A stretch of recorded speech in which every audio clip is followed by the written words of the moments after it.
It's a brothel. And we didn't know it was a brothel at the time. We didn't know it was, you know, we went in there just, you know, I put like $20 in my boot because I saw the cop rob my friend. My friend had more money than me.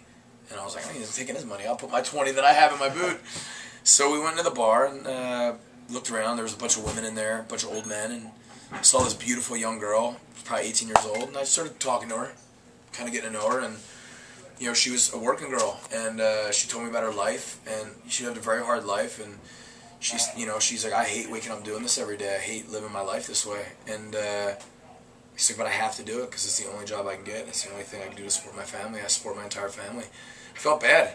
When I left Tijuana, I everything that I have and I've ever taken for granted went out the window. I was like, man, life is precious, and you know, you got to work hard for things you want, and you know, we're not all fortunate enough to just be born into having clean water and clean clothes, and you know, they live a tough life out there. So Adelitas way is where I kind of had you know, a moment of saying, I'm never going to take for granted the small things in life. That's what it means, really. Something. Just that story, it really is. Yeah. It really does. You know, we do it, man. We you know, we throw out half empty bottles of water. We throw them out. You know, we come into dressing rooms that are nice and don't have showers, and we're like, no shower. You know, if we don't get the newest video game that comes out on Xbox, we're like, it's bad, oh, man, I gotta get it. You know, I'm pissed. And then you go over to Mexico, and those people don't have doors in their houses. You know, they don't have.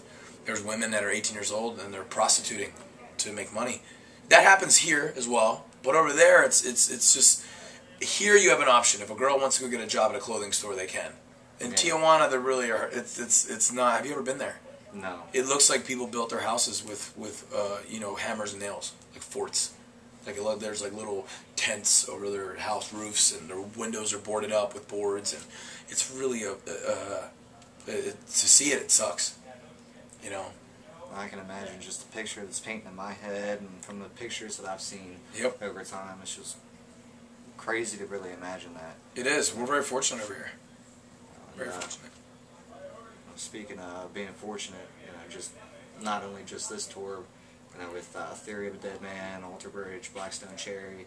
You know, you've toured with a bunch of other big names. Oh yeah. Was it like 10 Years, Chevelle, Sick Puppies, Breaking Ben, Hailstorm? Yep. Like I still have chills from when I met them. I love doing interviews with people who know their shit. I get people to come in to do interviews with us, and they're like, what band are you again? And it's like, we've had a #1 fucking hit. You know what I mean? Like, not to be arrogant, you know, we've had a #1 song. We've toured for fucking 4 years. You know, we've been on tour, amazing bands. And kudos to you for coming in and knowing shit about all the bands, you know what I mean? Because you're very knowledgeable. Saw 3D soundtrack. You are on point, man. I get people that come in here, and I'm just like, let's fucking get this thing over with. You know what I mean? But I like this. This is good.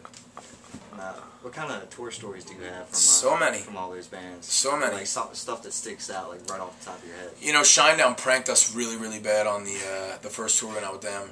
You know, they came on stage, they filled our drum kit with baby powder. They dressed up in chicken and bunny costumes, and they wrestled on the stage while we were playing. They got like 1,000 bouncy balls, and they were bouncing them from both sides onto the stage when we were playing, so they were just hitting us in the face. You know, they dropped Stonehenge on the Sick Puppies. You know, like a Stonehenge came down right in the middle of the stage when they were playing.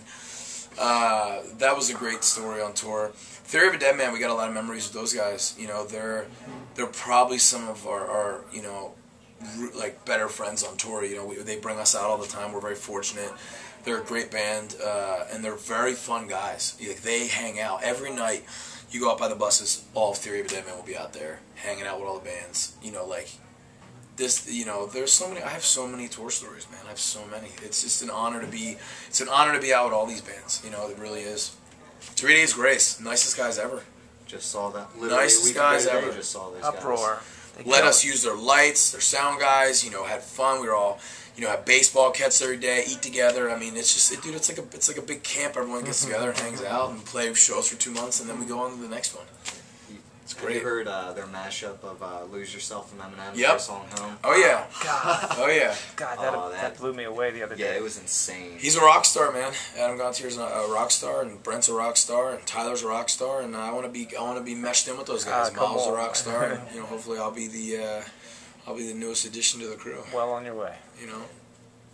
just like with all the people that you met, all the influences that you've gotten over time, it's like, what would be your dream tour? Dream Metallica, Linkin Park and Metallica all day. Good day. You know, I'm going right for the jugular. You know what I mean? You give me any tour I can have, and I'm going on tour. I'm touring arenas with Metallica, and you know, even Linkin Park, man. Those guys just revolutionized a new sound of music and his hit machines. Linkin Park. What's up? Kind of losing my train of thought now, just sitting there trying to think of those experiences. Like all three of y'all, it's just one cumulative tour. It's just kind of blowing my mind. Yeah, it'd be insane, man. You guys are getting ready to do a headline thing, man. Your new record's doing really well, man. Tell us a little bit about that. You know, we worked really hard on the first record. We built our fan base. You know, we had a big radio hit with Invincible. You know, we went top 5 with it. It established us. You know, it was on a lot of TV shows and you got a lot of placements. And then it's set up for Homeschool Valedictorian, which is a new record. And you know, honestly, we knew. We're like, look, if we want to remain relevant in this game, you know, rock music is in a place now where you really have to create something special to get people's attention. It'll come back. People will get sick of all this Kesha bullshit. It'll go away. We'll be here, and they'll come back to us. And I'm just patiently waiting till everybody comes back over. But we wanted to help the cause and do what Shinedown did, do what Theory of a Dead Man did, do what 3 Days Grace did. We wanted to make a record that people put in and were like, holy shit. This fucking record is undeniable. And we did that. I know we did that. That's why the record's having, you know, the success it's having. Nobody knew who we were a couple years ago. Now we were coming off our first #1 hit with Sick. The records are selling. People are coming out to see the shows. And I'm excited to go on a headlining run. I'm very excited for people to get to see us play for an hour. We get to play our whole catalog. And I'm very excited for our fans who have been following us since day one to get an opportunity to be a part of that with us. You know, so, you know, we're ready to go straight to the top.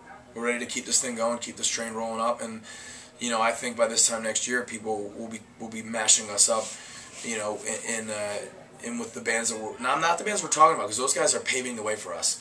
But people will say our band name, and they will be like, that band's badass, and they're making a lot of noise and rock.